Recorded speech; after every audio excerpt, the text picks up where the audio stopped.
జై జై వాసవి. ఈ రోజున మనం కన్యకా పరమేశ్వరి వంశ చరిత్రలో శ్రవణ కుమారునికి మనుమరాలిగా వాసవిదేవి ఎలా జన్మించిందో ఇప్పుడు వివరంగా తెలుసుకుందాం. శ్రీరాముడు పితృవాక్య ధర్మాన్ని, ఆంజనేయ స్వామి మాతృవాక్య ధర్మాన్ని ఆచరించి పూజింపబడుతున్నారు. కానీ శ్రీరాముని కన్నా ముందే, ఆంజనేయుని స్వామి కన్నా ముందే మన ఆర్యవైశ్యుడైన శ్రవణ కుమారుడు తల్లిదండ్రులను కావిడిలో పెట్టుకుని కాశీకి తీసుకువెళ్ళి సేవించారు. అంతటి మహా మాతృవాక్య పితృవాక్య పరిపాలన మహాభక్తుడైనాడు శ్రవణ కుమారుడు. అందుకే మహాత్మా గాంధీ గారికి కూడా భగవద్గీత తర్వాత ఆయనకిష్టమైనటువంటి కథ శ్రవణ కుమారుని కథ. ఆ శ్రవణ కుమారునికి మనుమరాలుగా కన్యకా పరమేశ్వరీదేవి ఎలా జన్మించిందో ఇప్పుడు మనం క్లుప్తంగా తెలుసుకుందాం. పూర్వం త్రేతాయుగంలో నైమిషారణ్య ప్రాంతములో ఒక వేద పాఠశాల ఉండేది. అక్కడ బ్రాహ్మణ, వైశ్య, సంధ్యావందనాది అర్హత కలిగినటువంటి ఉత్తములందరికీ విద్య నేర్పిస్తూ ఉన్నారు గురువులు. ఇలాంటి సమయములో కొంతకాలంగా ఒక శూద్రకన్య, ఆమె పేరు విద్యావతి, అక్కడ పుష్పాలు తెచ్చి గురువులను సేవించి పూజిస్తూ ఉండేది. ఇలాంటి సమయములో ఒక రోజున ఏం జరిగిందంటే, కొంతమంది విద్యార్థులు వేదాన్ని, మంత్రాలను తప్పుగా పలుకుతూ ఉండగా ఆ విద్యావతి శూద్రకన్య గమనించి వేదము ఎప్పుడూ తప్పు చదవకూడదు అని తను వేదం చదివి వినిపించింది. ఆ వేదము సుమధుర సుందర గానముతో చక్కగా ఉదాత్త అనుదత్తలతో పాడడాన్ని గమనించిన గురువులు, నీవు శూద్రకన్యవు కదా, ఈ విద్యాలయంలో నీవు ఎప్పుడు వేదం నేర్చుకున్నావు అని అడిగినప్పుడు ఆ విద్యావతి, స్వామి మహానుభావులారా, నేను చిన్నతనం నుంచి ఇక్కడ సేవకురాలుగా ఆ మంత్రాలు వింటూ ఆ మంత్రాలను నేను కంఠస్థం చేశాను అని చెప్పేసరికి కోపోద్రేక్తులైన ఆ గురువులు, శూద్రకన్యవైన నీకు, స్త్రీకి వేద అర్హత లేదు, పో బయటికి అంటూ గద్దించి వెళ్ళగొట్టారు. అదే విద్యార్థుల్లో ఉన్నటువంటి పద్మాక్షుడైనటువంటి ఆర్యవైశ్యుడు అది గమనించి గురువులను నిలదీశారు. వేదానికి స్త్రీలు అర్హులు ఎందుకు కారు, శూద్రులు అర్హులు ఎందుకు కారు అని నిలదీసేసరికి కోపోద్రేక్తులైనటువంటి ఆ గురువులు ఈ ఆర్యవైశ్యుడైన పద్మాక్షుణ్ణి కూడా ఆ వేద పాఠశాల నుంచి బయటకు బహిష్కరించారు. అలా ఆ విద్యార్థి పద్మాక్షుడు ఇక చేసేది లేక ఒకానొక సుముహూర్తములో వారిరువురు వివాహం చేసుకుని ఒక గీకరారణ్యములో ఒక కుటీరం నిర్మించుకొని సంసారిక జీవితాన్ని గడుపుతూ ఉన్నారు. ఇలా 5 సంవత్సరములు జరిగిన సంతానం కలగనటువంటి పక్షములో ఆర్యవైశ్యుడైన పద్మాక్షుడు బ్రహ్మదేవుని గురించి ఘోర తపస్సు చేశాడు. బ్రహ్మదేవుడు ప్రత్యక్షమై ఏ వరము కావాలో కోరుకోమన్నాడు. నాకు సంతానం కావాలని కోరుకున్నాడు పద్మాక్షుడు. అప్పుడు బ్రహ్మదేవుడు, నీవు శూద్రకన్యను వివాహం చేసుకున్న కారణంగా వర్ణ సంకర దోషం నీకు లభించింది, అందుకే నీకు సంతానం కలుగలేదు. నీవు నాకు ప్రియభక్తుడవైనావు కనుక నీకొక కుమారుణ్ణి ప్రసాదిస్తాను. కానీ ఒక శాసనం ఏమిటనగా, ఆ కుమారునికి 5 సంవత్సరముల వయసు వచ్చే వరకు మీ దంపతులు ఆ పుత్రుణ్ణి చూడకూడదు. ఈ శాసనానికి మీరు ఒప్పుకుంటే మీకు సంతానం కలుగుతుంది అన్నాడు బ్రహ్మదేవుడు. ఆలోచించారు ఆ దంపతులు. సంతానం లేని మనకు 5 సంవత్సరముల తర్వాత అయినా మన పుత్రుని మనం చూడవచ్చును కదా అని తలంచి, అలాగని అనుగ్రహించండి బ్రహ్మదేవా అన్నారు. తథాస్తు అన్నాడు బ్రహ్మదేవుడు.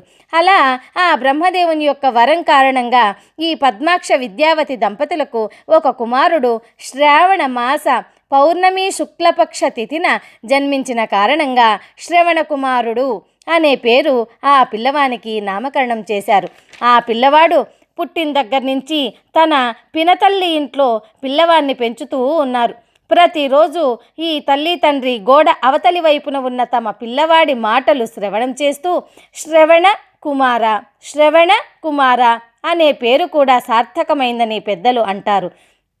ఇలా రేపటితో 5 సంవత్సరములు పూర్తి అయిపోతున్నవని బంధువులందరూ కూడా ముందు రోజు రాత్రే జన్మదినోత్సవ వేడుకలు శ్రవణ కుమారునికి చేస్తామని వచ్చేశారు.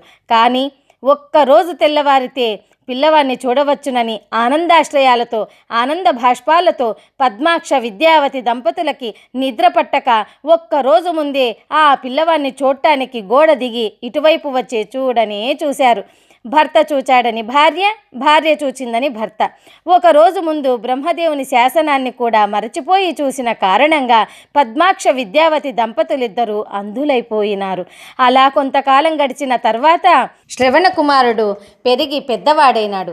24 సంవత్సరముల వయసు వచ్చేసరికి ఆ శ్రవణ కుమారునికి జ్ఞానేశ్వరి అనే కన్యనిచ్చి తల్లిదండ్రులు వివాహం జరిపించారు.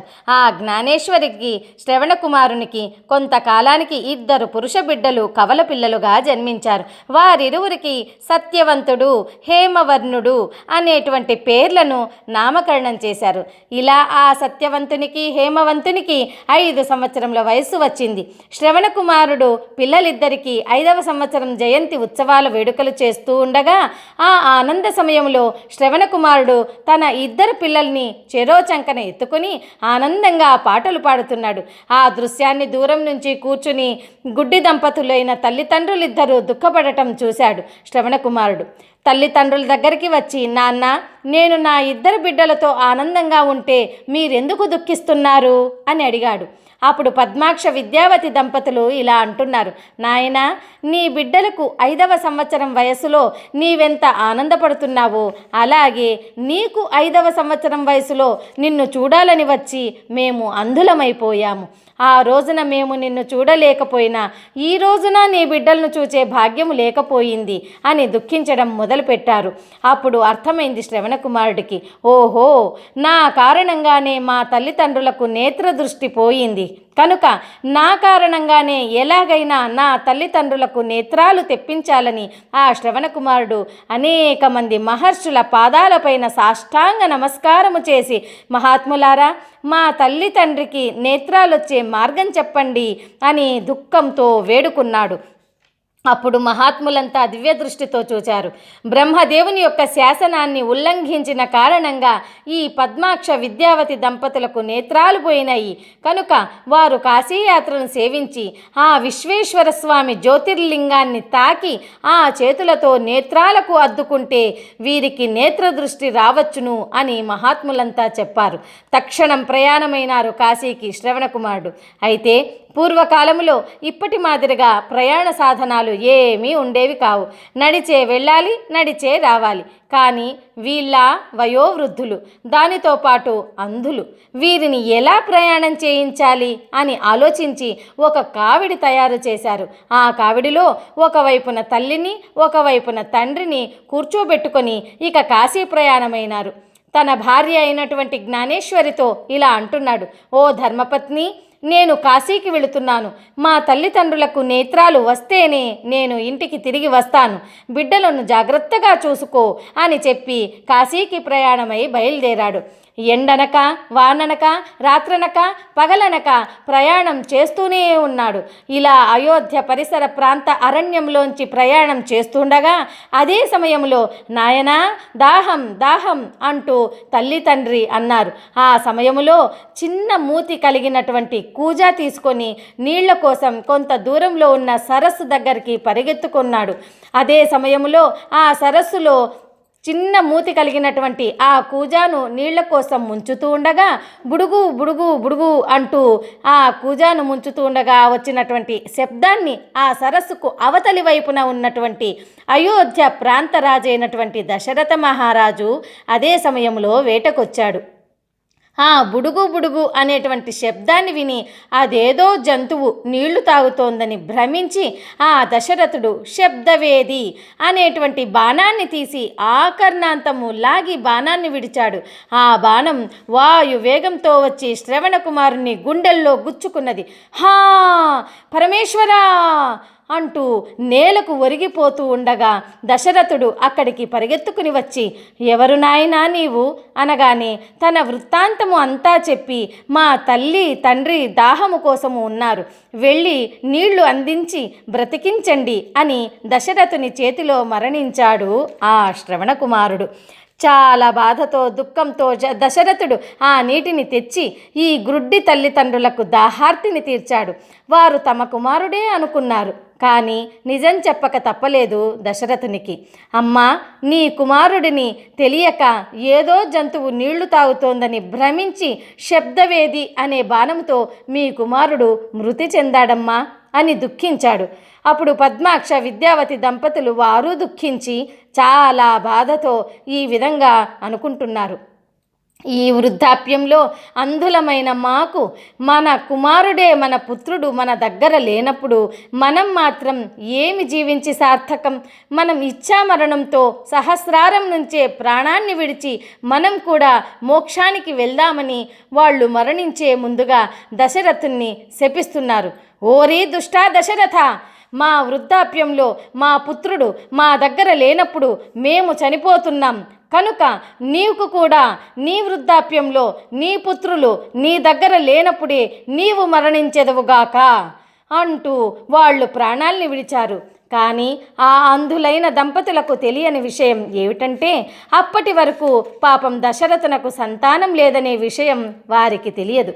మహాత్ముల శాపం, పతివ్రతల శాపం జరిగి తీరాలి కనుక ఈ సంతానం లేనటువంటి దశరథునికి పద్మాక్ష విద్యావంతులు పెట్టిన శాపం ఒక వరంగా పరిగణించి పుత్రులు అన్న కారణంగా 4 పుత్రులు రామ, లక్ష్మణ, భరత, శత్రుఘ్న అనేటువంటి బిడ్డలు జన్మించారు.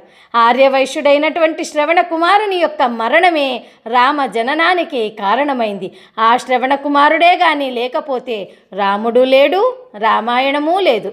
అలా శ్రవణ కుమారుని వంశంలో అతని కుమారుడు సత్యవంతుడు, అతని కుమారుడు శివశ్రేష్ఠి, అతని కుమారుడు గోముఖ శ్రేష్ఠి, అతని కుమారుడు కుముద శ్రేష్ఠి, అతని కుమారుడు కలిహర శ్రేష్ఠి. ఆ కలిహర శ్రేష్ఠి కుమారుడే మన కుసుమ శ్రేష్ఠి. ఆ కుసుమ శ్రేష్ఠికి జన్మించినదే మన కులదేవత అయినటువంటి శ్రీ వాసవి కన్యకా పరమేశ్వరి అమ్మవారు. ఇట్లు శ్రీ వాసవి సేవకురాలు శ్రీమతి పొలమడ సత్యదీప కృష్ణ 8897762418 శ్రీ సత్యదీప ఆనంద సరస్వతి గాన సంకీర్తన ఫౌండేషన్, శ్రీ వాసవి కన్యకా పరమేశ్వరి దేవాలయం ఎదురుగా, ధర్మవరం, అనంతపురం జిల్లా. జై వాసవి, జై జై వాసవి.